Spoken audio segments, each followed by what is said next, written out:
Hello there everyone, this is Mr. Brass.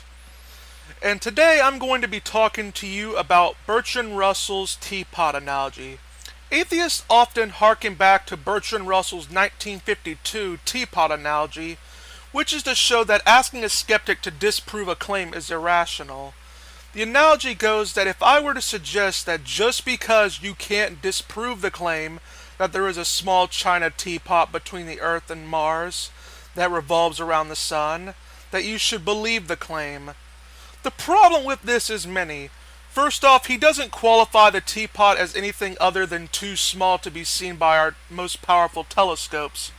If a regular teapot were to go near the sun, it would be either vaporized or crushed by the gravity.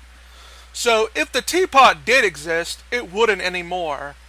The analogy also doesn't take into account the fact that absence of evidence is not evidence of absence. This means that just because we don't know something exists doesn't mean that it doesn't exist, and it only means that we don't know one way or the other.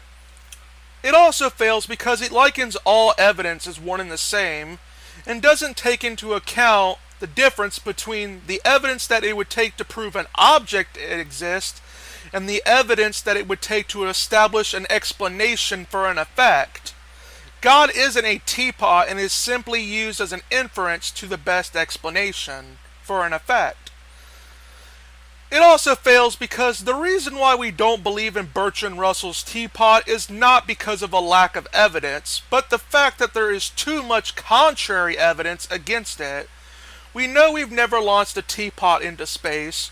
We know that objects don't take the form of a teapot in space due to physical constraints, and it is implausible aliens would bring teapots into space, as you can't pour tea in space out of a teapot.